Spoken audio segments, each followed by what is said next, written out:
My name is Angelique. I just graduated from college and am a newbie at my job. Angelique, you're in new employee training, right? Kind of like orientation? On my day off, my best friend, who I've known since kindergarten all the way through high school, asked me with curiosity. We went to the same college, but were different majors. She continued on to grad school, so she's interested in my working adult life. You won't believe it. We start with a morning run every day. They say it's part of building our stamina. What? Really? Everyone? It seems she got a first taste of the toughness of working life. Well, unless there's a particular reason, everyone up to their second year has to participate. Those with 3 years or more are free, but I think about half of the entire company still does it. The other half are doing things like crosswords or brain training exercises. Whoa, interesting. I totally skipped the exercise part though. She chuckled in a peculiar way. Our company motto is also unique. It's something like, always be healthy, work hard, play hard, and live a long, active life. So for the first 30 minutes after starting work, we have time for physical and mental exercises. That is really unique. Not that I, who's not even a working adult yet, should say anything. I can interact with people from all ages and departments. It feels like an extension of a club or group in school. It's fun. I really do love the company I've joined. But don't you seem kind of tired? You're really observant. I was taken aback by my best friend's sharp observation. Yes, overall, the atmosphere at the company is okay, but there is one, if not the only, colossal obstacle. A supremely arrogant individual stands in my way. You want to quit? Oh, I see, just as I thought. You lack determination. The woman who is my manager is complaining bitterly with a deep sigh on a call with a part-timer who has been absent for a few days. Her loud voice, meant to be heard, seems to be filled with malice, pushing the other person into a corner. The manager, who is whispered as the queen of damaging sighs, has the destructive power to completely demoralize the person on the receiving end of her sighs. She's like, I'm taking a break, and then all of a sudden doesn't show up for days, neglecting her duties, and now she says she's quitting. How carefree. Just because she's part-time doesn't mean I'll let her get away with this. I'll push her to the very end. This goes beyond sarcasm. It's downright terrifying. The last day the part-timer came in, I noticed her body stiffen, tears welling up in her eyes. What's wrong? Are you okay? She had been scolded by the manager again. She was trembling as she spoke. It must have taken a lot of courage for her to make this phone call. Since the manager has no choice but to accept her resignation, it would be better to just let her go without any more sarcastic remarks. I found myself sighing instead. It's been about a month since I joined the company. Considering that the first week was just going round and learning from all the departments in the company, I've encountered similar situations twice in the short span of 3 weeks. It's so inconvenient. She hardly does her work and just drags everyone down. All I'm doing is pointing that out. The manager, secretly referred to as the Empress in the company, always has deep wrinkles between her eyebrows. It takes effort to replace her. It's only natural that she should have the consideration to find a replacement and finish the handover before she quits, right? The tension spreads among the employees present as the manager seeks agreement. Everyone pretended to be focused on their work, nodding without making eye contact with the manager. However, oh, you seem to have a problem. Well, as I was recalling the face of the part-timer, I was caught in the scrutinizing gaze of the Empress. I'll ask you, once you receive your salary, you should take responsibility for your work, right? Yes? If asked just about the correctness of that statement, there's no other answer but to agree. Moreover, the manager was fully aware of this and deliberately directed the question at me. Do you think it's okay to act selfishly in the workplace? No, but selfishness is the enemy of work, right? I was about to argue back, but her loud voice cut me off, and in the end, I wasn't allowed to say anything. I regret that I couldn't do anything for the part-timer who was crying back then, and that I just let the manager have her way. That's bound to stress you out. I'm sorry, I just keep complaining. I was supposed to be bragging about the company, but before I knew it, it was all just one-sided complaints from me. It's okay. You can't keep things like that bottled up, and it's not your fault you can't argue back. If you resist too much, you'll be the next target. A manager who mixes up power and authority is the worst, right? Be careful not to get on her bad side, okay? Thanks. While expressing my gratitude to my best friend, I finally brought up the main topic. About the trip, I think I can cover the costs with my part-time job savings from college and my first paycheck. I'm thinking of taking my grandparents to the resort you told me about before. Do you think they'll be pleased? This was the real issue I wanted to discuss. She is well informed about traveling, having done so extensively with her family. Of course, the inn is one that even my picky grandmother was completely satisfied with. You can't go wrong. My best friend gave her approval with a smile. I'm glad. I really want to make it a good memory since we're doing it. I was planning a trip with my grandparents using the money I had diligently saved up. My grandparents are the ones who raised me in place of my parents who passed away when I was young. I wanted to give something back to the two of them who always put me first and supported me, so I had been saving money from part-time jobs since my college days. Gifting a relaxing stay at a luxury inn with your savings and first salary, your grandparents will definitely be thrilled. Seeing my friend smile, my cheeks also relaxed. However, it was Friday afternoon, the day before the trip. I was called by the manager and went to her desk, and she said, "Classify these by category and analyze them. They're documents to be used at the beginning of next week." She was wearing an unusually bright lipstick and had a smug smile on her face. Huh? I was suddenly faced with a pile of thick documents, and my eyes widened in surprise. You want me to analyze this by the end of the break? There were several binders, each one being super heavy, and they were all out of order. Just sorting and classifying them would likely take a whole day. And to analyze them on top of that. To my confusion, the manager said with a victorious air, "I'm glad you understand my orders. You've been ignoring instructions recently, you see." Unable to hold back the unreasonable accusations, I decided to stand my ground. I hate to point out, but it's Friday, and there are barely 2 hours left until the end of the day. It's simply impossible to finish these documents by the beginning of next week. I tried to reply as calmly as possible.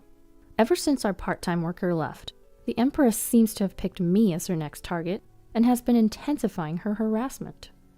Excluding me from office memos, issuing wrong instructions, and then blaming me for misunderstanding.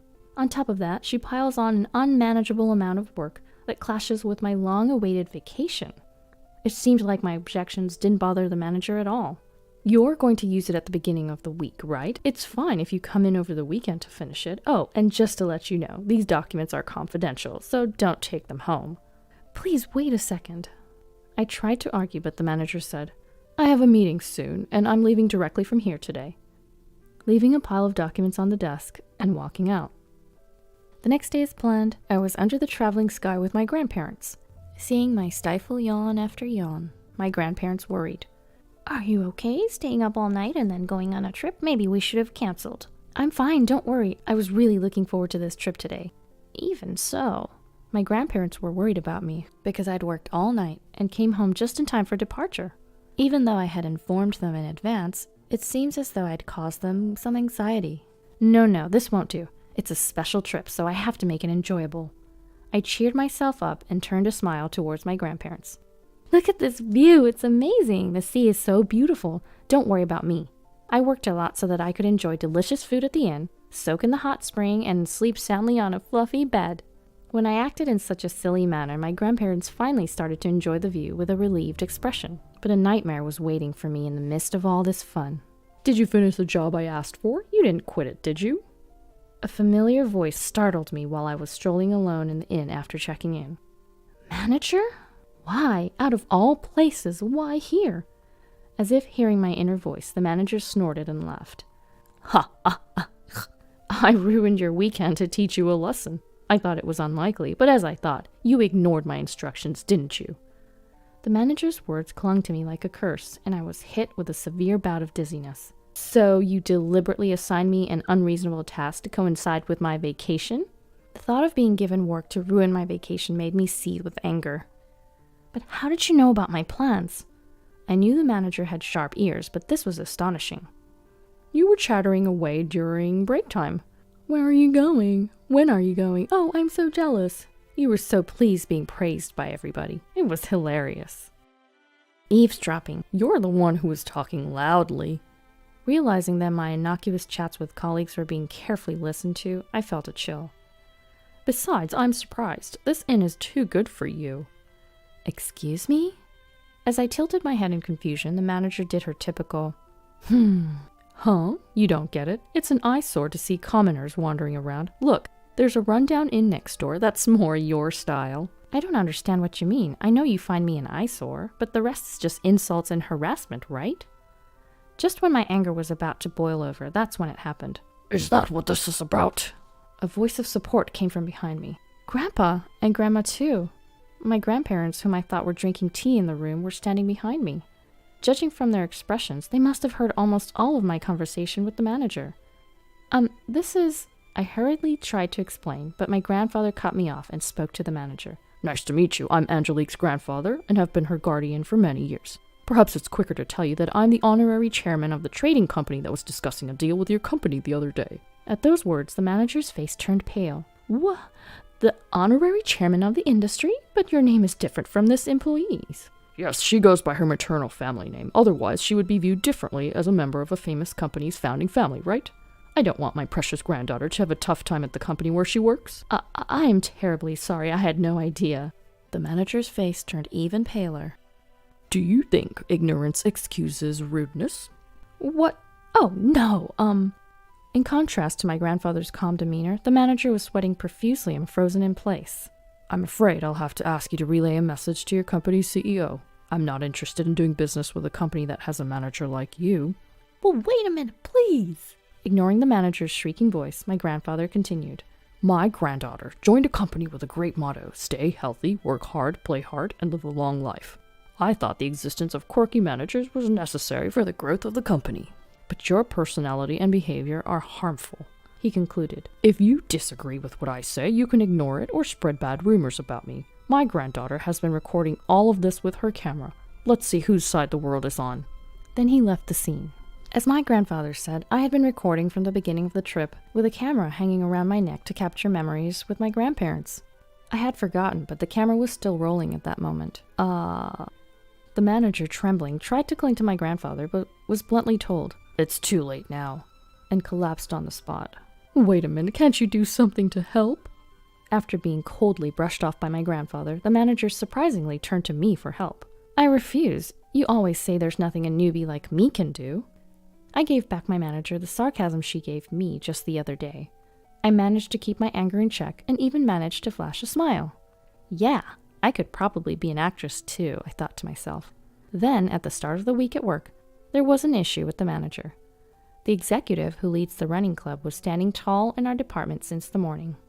Our company creed is to be a company that practices living healthily, working well, playing well, and living a long life.